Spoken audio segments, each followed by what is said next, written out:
1 gives us an equation modeling the position of a particle moving along the x-axis. Now, like problems that we solved before, we're asked to find when is a particle moving to the left and when to the right. And we're given a new problem, when is a particle gaining speed and when is it losing speed. Now recall that speed is different than velocity. Velocity takes into account direction, where speed is just the magnitude of the velocity, or the absolute value of the velocity. So the first step is to find when the particle is moving to the left and to the right. So we need to find when the velocity is positive and when the velocity is negative. So the velocity, or say v of t, is equal to the derivative of x of t. So first off, we find this is equal to 10t minus 60. If we set this equal to 0, then we find the intervals on which it's positive and which it's negative. Find that the velocity is 0 when 10t equals 60, or when t is equal to 6. All right, so we change the sign when t is equal to 6.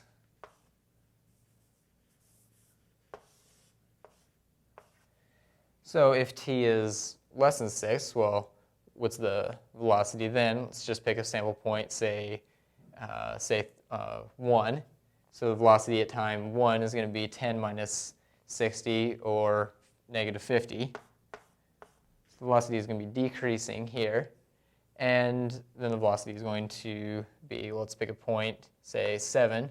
10 times 7 is 70, minus 60 is 10, which is positive. So we find that the velocity is decreasing and then increasing. Now, the interpretation of velocity being positive or negative is, well, if it's negative, we can say that it's moving to the left. So say the particle is moving to the left.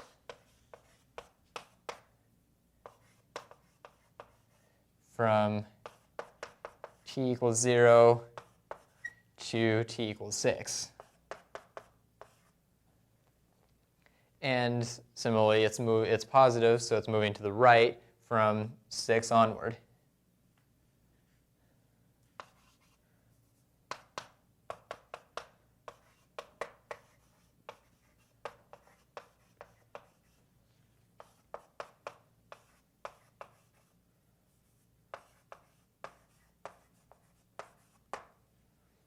So the next step is to find out, well, what about the acceleration? Now, the acceleration will be the derivative of velocity. So acceleration is v prime of t.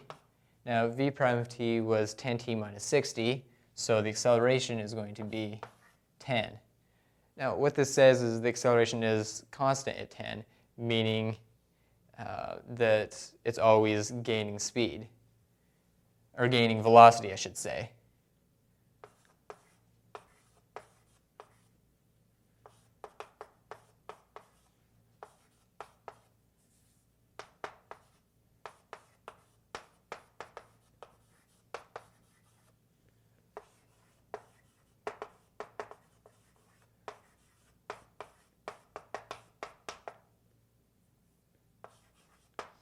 But remember, the problem didn't ask us for when the particle is gaining or losing velocity, but when it's gaining or losing speed. So we need to, let's look at the diagram that I had up here before.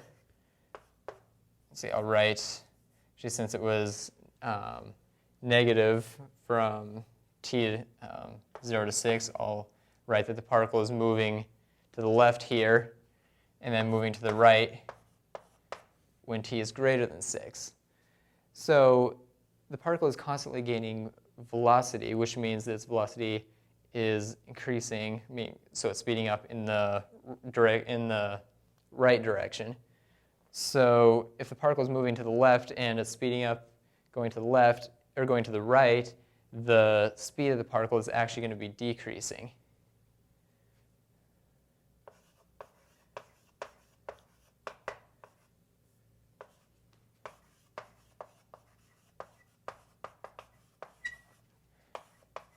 So speed is decreasing on 0 to 6.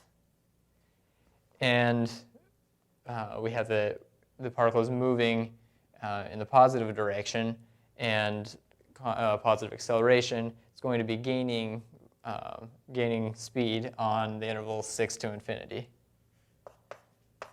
So speed will be increasing.